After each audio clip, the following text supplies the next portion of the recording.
서로 축복하겠습니다. 거룩한 휘파람을 불며 사합시다. 두려움은 하나님을 만날 기회입니다. 할렐루야.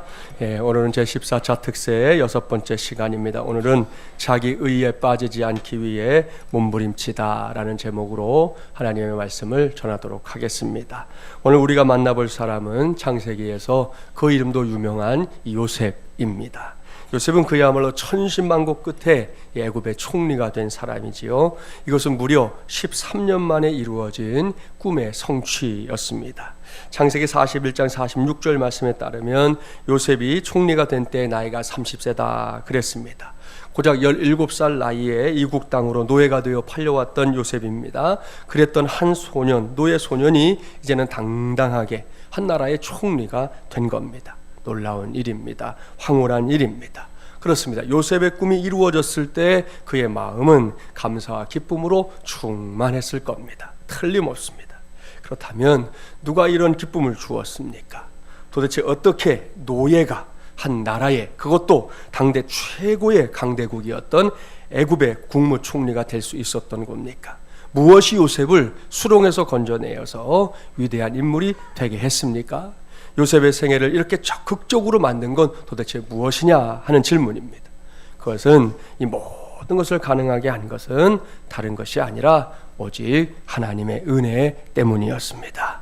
믿습니까? 할렐루야. 이러한 요셉의 인생을 통해서도 알 수 있는 확실한 진리가 있습니다. 그것은 누구든지 하나님의 은혜가 임하면 놀라운 일을 체험하게 된다는 거지요. 그렇습니다. 하나님의 은혜가 임하면 한순간에 모든 것이 변합니다. 자신도 변하고 배경도 변합니다. 생각도 변하고 삶의 질이 달라지는 것이죠. 따라서 하나님의 은혜만큼 귀한 것이 없습니다. 무엇보다 하나님의 은혜는 신분을 초월합니다. 요셉을 보십시오. 죄수의 신분에서 총리까지 됐으니 이게 뭐 말할 게 없지 않습니까?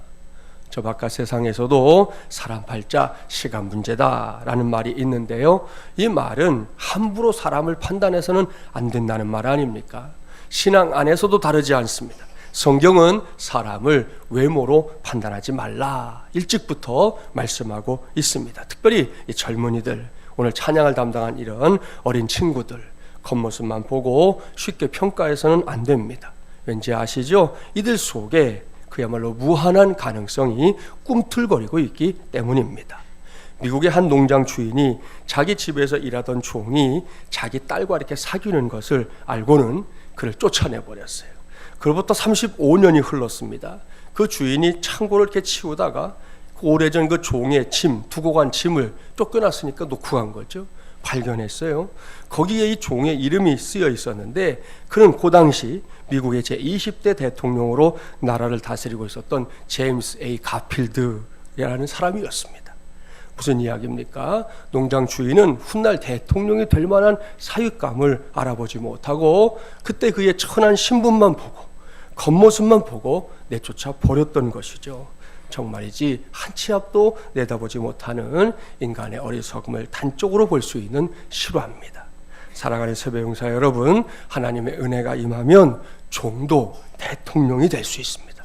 왜입니까? 인간의 모든 장애를 극복하게 하는 것이 바로 하나님의 은혜이기 때문입니다.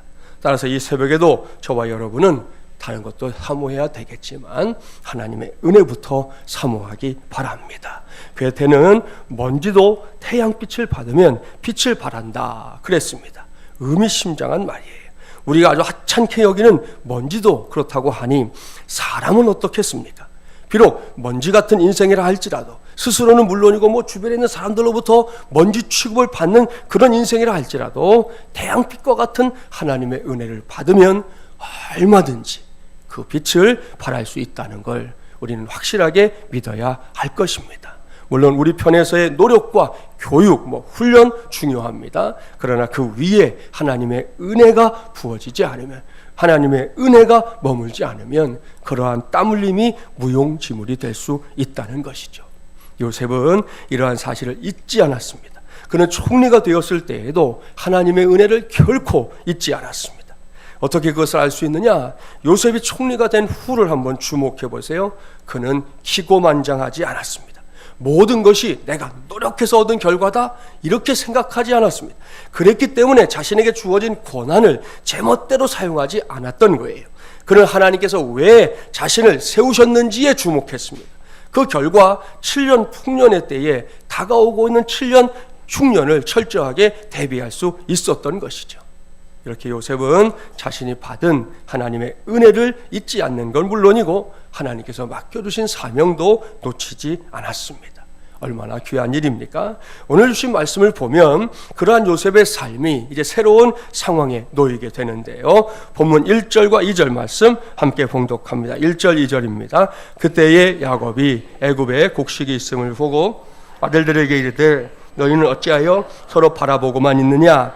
야곱이 또 이르되 내가 들은즉 저 애굽에 곡식이 있다 하니 너희는 그리로 가서 거기서 우리를 위하여 사오라. 그러면 우리가 살고 죽지 아니하리라 하매. 무슨 말씀인지 아시죠? 애굽 땅의 7년 대풍년 끝에 다시 이제 7년 대기근이 찾아왔는데요. 이렇게 엄청난 대기근은 애굽 땅에만 국한된 게 아니었습니다. 인근에 있는 가나안 땅도 같은 어려움을 겪고 있었어요. 예나 지금이나 다를 게 없습니다. 기근이 닥치면 사람들이 그곳에서 살거나 버티는 건 너무 어렵습니다. 그것도 뭐 하루 이틀이지 몇 년씩 계속된다고 생각해 보십시오. 그것을 버텨낼 장사가 세상 천지 어디에 있겠습니까? 상황이 이렇게 되자 가나안 땅에 살고 있었던 야곱도 더 이상 버틸 수가 없었어요. 가족들 모두가 살아있기에 아들들을 애굽으로 내려보내고 있는 겁니다. 그리고 아버지의 당부에 따라 애굽에 찾아온 이 형들을 마침 요셉이 발견하게 됩니다. 그 다음의 일이 이제 우리 오늘 관심사인데요. 본문 6절부터 12절을 한 절씩 교독해 보겠습니다. 12절 제가 6절 읽겠습니다. 모든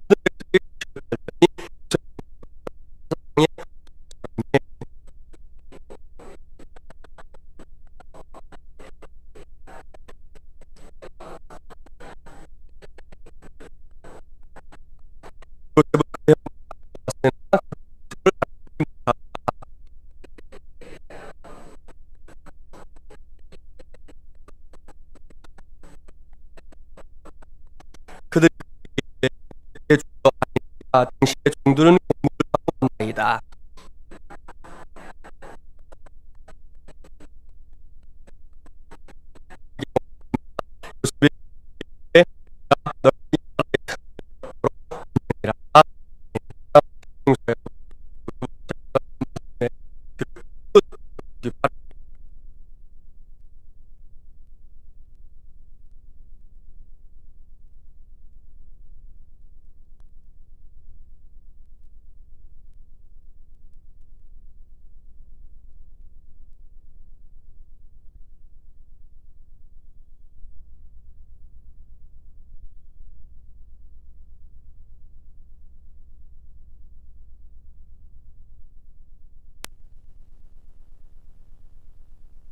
지금은 요셉이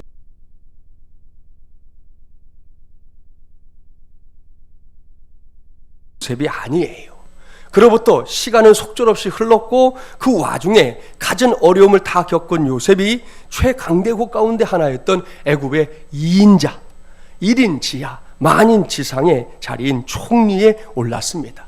그런 요셉의 눈에 형들이 어떤 존재냐 하는 겁니다. 하나도 어려울 게 없어요.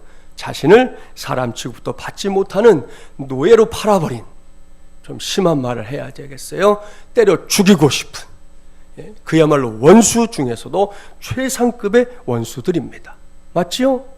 누구도 그렇지 않다고 변호해 줄 수 없는 그런 인사들이에요. 한마디로 말하면 천인 공노할 놈들, 쳐 죽여도 시원하지 않을 놈들입니다. 그런데요, 오늘 주신 말씀 이유를 보면 결국 요셉은 형들을 용서합니다. 무엇보다 그들의 회복을 위해서 노력합니다. 이것이 성경의 결론이에요. 이러한 결론을 알고 있는 사람들에게 본문에 등장하는 요셉의 모습은 고개를 갸우뚱거리게 만듭니다. 이상하게도 자신의 정체를 숨기고 계속해서 형들에게는 막 엄한 모습으로, 그것도 아주 거칠게 대하고 있는 그런 모습을 볼 수 있습니다. 그 이유가 도대체 뭐냐는 거예요. 여러분, 창세기 읽어보면서 궁금하지 않았어요? 결국은 용서했는데 왜 이렇게 했지? 여러분이 생각하는 이유는 뭡니까? 오늘은 이것이 매우 중요한 주제이고 반드시 우리가 해결하고 넘어가야 할 질문입니다. 이 질문에 대한 답과 결론부터 말한다면 그것은 오늘 전하는 말씀의 제목입니다. 자기 의에 빠지지 않기 위해 몸부림치다. 이것이 요셉이 형들과의 관계에서 하려고 했던 겁니다. 그리고 이것이 요셉에게는 하나님의 임재를 체험하는 거룩한 휘파람이 되었습니다. 그렇다면 자기 의에 빠지지 않기 위해 몸부림을 친다는 건 어떤 걸까요? 이제부터 잘 들어주세요. 먼저 자기 의 뭔지 아시죠? 내가 의롭다는 거잖아요. 나만 의롭다는 거잖아요. 그런 관점에서 오늘 주신 말씀과 요셉이 형들을 대하는 태도를 보자는 겁니다. 여기서 만일 요셉이 자신의 의로움을 가장 극적으로 정말 흔히 말하는 드라마틱하게 드러내려고 한다면 어떻게 하면 될까요? 어렵지가 않아요.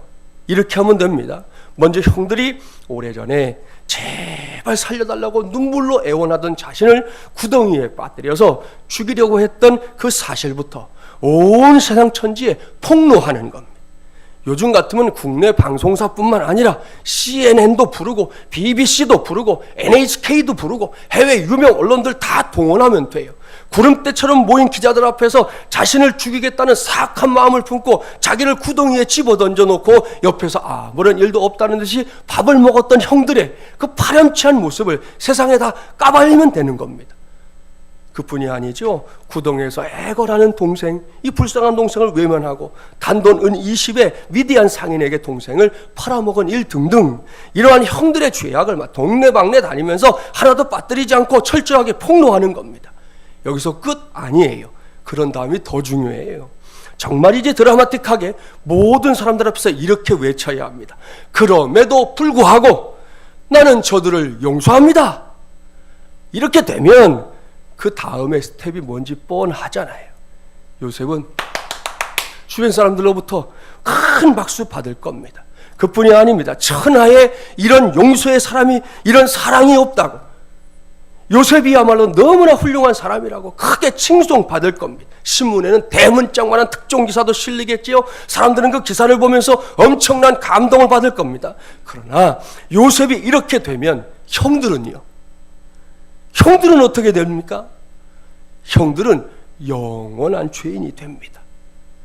세상에 둘도 없는, 아까도 말씀드린 대로 쳐죽일 인생들이 되는 겁니다. 오로지 요셉만 훌륭한 사람으로 추앙받게 되는 것이죠. 사랑하는 새벽용사 여러분, 바로 이 대목이 문제입니다. 왜냐? 이것은 진정한 사랑일 수 없기 때문입니다. 겉으로는 분명히 뭔가가 대단하게 해결된 듯하고 사랑과 용서가 막 흘러서 차고 넘치고 넘치는 것 같지만 그럼에도 불구하고 이것은 사랑이 아닙니다. 예수님이 고개를 가로주었던 한 바리새인의 모습이 그랬어요. 바리새인은 갖은 미사역을 사용해가면서 될 수 있는 대로 세리의 악한 모습을 드러내려고 애썼습니다. 그것을 자신의 의로운 모습과 이렇게 대비시킨 것이죠. 결국 세리의 악함을 자신의 선함을 드러내는 배경으로 사용한 건데요. 주님은 이러한 바리새인의 처사를 악하다 하십니다. 누가복음 18장 11절 12절 한번 읽어볼까요? 신약 126쪽 한번 찾아보세요.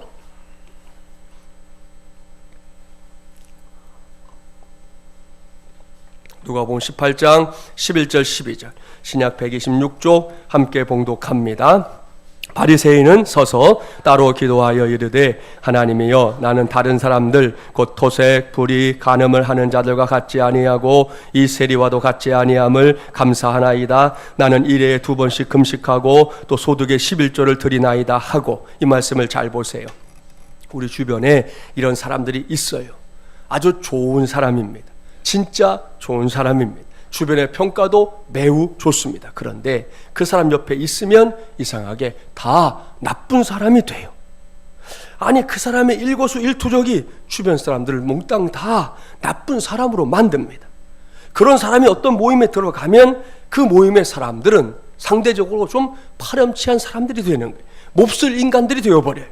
반면에 그 사람만 깨끗한 이미지로 독보적인 존재가 됩니다. 자기만 선한 사람이 되는 거지요. 다른 사람은 다 더러운 인간, 변질된 인간들이고요. 이것은 결국 주변 사람들을 제물로 삼아서 자신의 선함을 드러내는 건데요. 예수님은 이러한 바리새인의 태도를 크게 책망하셨습니다. 잘못된 것이라고 말입니다. 사랑하는 새벽용사 여러분, 여기서 우리가 반드시 배우고 넘어가야 할 것이 있습니다. 그것은 어떤 경우에든 우리 주변 사람들을 악인으로 만들지 말아야 한다는 거예요. 그것이 그리스도인으로서 마땅한 삶입니다. 그리고 오늘은 그것이 우리가 함께 풀어야 할 거룩한 휘파람입니다. 예를 들어 볼까요? 오랫동안 나를 도와준 사람이 있습니다. 그러다가 뭔가 사정이 생겨서 며칠 도와주지 못했어요. 그러면 그걸 그냥 거기서 끝나면 되는데 상대방을 이렇게 악인으로 만드는 경우들이 있다는 거예요. 순간 그거 있잖아요. 섭섭마귀에 사로잡혀서 뾰로통해져 갖고는 이렇게 말하는 거죠. 뭐 그럴 수 있지요. 난 괜찮아요. 난 하나님이 도와주실 거예요. 이렇게 말하면서 그때까지 자신을 도와준 사람이 온갖 욕을 다 먹게 하는 거예요. 자기는 하나님까지 운운하면서 선한 사람이 되고 말입니다. 이게 바리새인의 태도입니다. 우리 모두는 이러한 바리새인의 영성에 속지 말아야 합니다.